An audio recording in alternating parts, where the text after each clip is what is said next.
Hello guys, this is Untitled, another video review, this time with the DC Comics Icons Batgirl of Burnside by DC Collectibles.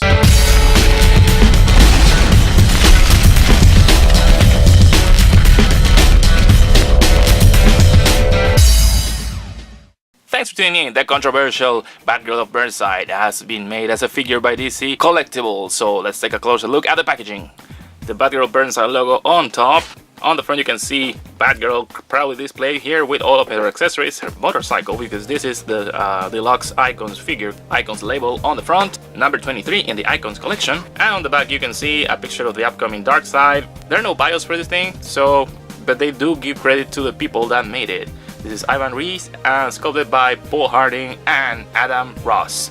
So let's take care of the package and find out what the fuss is all about. And there you go, the Batgirl of freaking Burnside. An excellent figure, though I got mine with some blemishes, but let's take a closer look. First off, you can see the gorgeous sculpture in her face. The head can rotate and it can move a little bit up, but you know, not too much. The hair is made out of soft rubbery material with a wash. This one doesn't have any dry brushes, it's a wash, but it's perfectly done and it's shiny hair. The Batgirl symbol, which is raised, and the zipper line goes all the way down. Has a nice diaphragm cut and well, pelvic articulation, I will call it, which is a signature of the DC Icons line. It allows her to move pretty, you know, far and forth without breaking too much, you know, the sculpt, which is a very good way. It's a very good way to make this thing. Let's just the cape is removable, so let's just so we can see the details on the rest of the suit. There you go. It's like, this is a jacket. This is amazing. I like that. Double jointed elbows. Thank you, DC Collectibles. This, what's the problem of giving this? I really don't understand, you know, Marvel Legends, why they can't articulate this. This is amazing. It's beautiful. It's done. And look at that. She can do all sorts of crazy things, and especially because she's a consummate selfie taker, this is perfect for her. She has a rotation on her wrists, and of course they're hinged, because that's the modern thing to do nowadays in figures. Same for the other arm. I mean, the other arm is perfectly articulated too.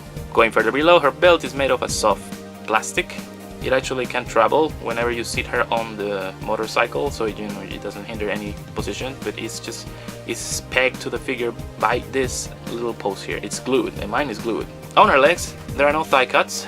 There is actually some rotation here at the top, but not what a thigh cut will give her. What is worth noting is that DC Icons is copying what the, you know, Tamashii Nations and other Mayfix figures do with the crotch, which is, you know, it can move up and down internally, so you can achieve better posing. It doesn't break the aesthetics much like a Mayfix figure will do. It doesn't really break them too much and allows her for, you know, to sit down, etc, etc. This strap is sculpted on.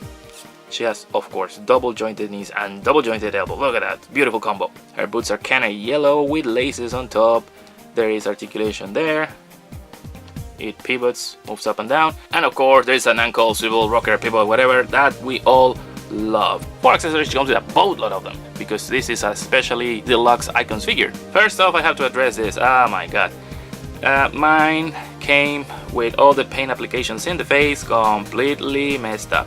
It's a pity, because this head is it's so fun, because it has her hair all, you know, windswept. This is especially designed to put her on the bicycle and gives the effect that she's riding the motorcycle with her hair swept. It also includes a windswept cape too that you can attach here. It also gives her the appearance that she is riding against the wind on the motorcycle, which is awesome.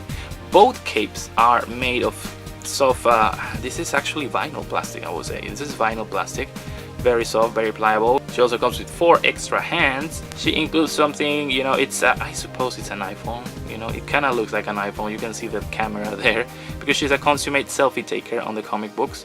And I think, yeah, this must be an iPhone. I don't think it's a Galaxy, otherwise it would have exploded, but I think it's an iPhone. Yes. Yeah, that's how she will take her selfies with this horrible face. You know what, this face is just it's creeping me out, so let's just put the beautiful one here. Yeah, there you go. That's a face worth taking a selfie. She also comes with her grapple gun, and it's actually, this is cast in a golden plastic. There's no paint applications, and the grapple doesn't remove. It's a nice addition, and that's how she will look holding her grapple gun. Now for the biggest accessory of all, the one that makes this figure a deluxe, is her motorcycle. Look at that, it's a beautifully designed motorcycle. Let me just take it out of the stand. The stand, she comes with a stand, and this stand is made out of actually, you know, pavement. It looks like street pavement. It comes with the skid marks on the things, and guess what, the skid marks are actually articulable. They pivot side to side. I love it. The detail on the cobblestones and everything is perfect. It's like it's a piece of the street that they just took and put with your Batgirl figure. The motorcycle itself has free rolling wheels on the front and the back. It's cast in a very solid plastic. It's ABS. It's sprayed with a beautiful purple metallic. You can see the engine compartments here, the parts, everything. You have the tail lights. It's quite comic book accurate. You see the exhaust port is a kind of modified exhaust port. Very cool. I like that. I can see also the side markers here because she, you know, safety on the road, guys. Safety on the road. Also here, there's the rest for the feet on both sides. There is no kickstand. Unfortunately, this will not stand on itself. You have to. That's why they included a base. Yeah, it doesn't have a kickstand. So yeah. Now you can turn the whole thing here. It's kind of limited, but you know, it's enough for you to make some cool poses. This should be like a digital screen where you turn on and you see all sorts of diagnostics and stuff like that. There's the brakes here. If you see the threads on the wheels are covered with rubber.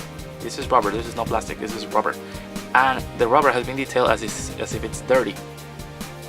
Yeah, and it's the same dry brushing they use on the cobblestones of the street. So yeah, it matches that she's been rolling on this same pavement, Gotham pavement, I suppose. Now the way this functions is very simple. You just go and attach the wheels. They lock in place here, and this one also locks in place. And there you go. You can tilt her on several angles, so it looks amazing. And this is how Batgirl will look on the motorcycle. Look at that. And there's actually space for another figure. Look at that. There's room for another figure here. So you have to put the other cape. You can put Wonder Woman if you want. Yeah. All battle ready there. You can also put Harley Quinn there, all crazy, not holding anything safe. Although I think she will be stealing the bike instead of riding with her. You can put any 6-inch figure in the motorcycle, including Marvel Legends. Yeah. Like I said, yeah, I think she will be stealing the bike. She looks great. These kids of today, they remind me of me. Batgirl of Burnside is one of my favorite iterations of the character, and this figure is no disappointment at all. It comes with the exact amount of accessories, aside from the quality control problem that mine came with. I think it's a very good rendition of the character. The motorcycle is spot on, it's one of the best accessories. I know it's a bit pricey, but you get a ton of stuff. Maybe one of the downs will be that she doesn't have a thigh cut and that she's a bit on the short side, but she's a kid, so it's okay. I gotta give props to DC Collectibles because they're up in their game. This figure actually kind of has that import feel to it. Now, if you don't want to spend the money, there's one by Mattel. It doesn't come with anything. I mean, it's just a figure, barely. The Mattel one was made by the Four Horsemen, but when they deliver the prototype to Mattel does whatever they do, and sometimes they mess it up.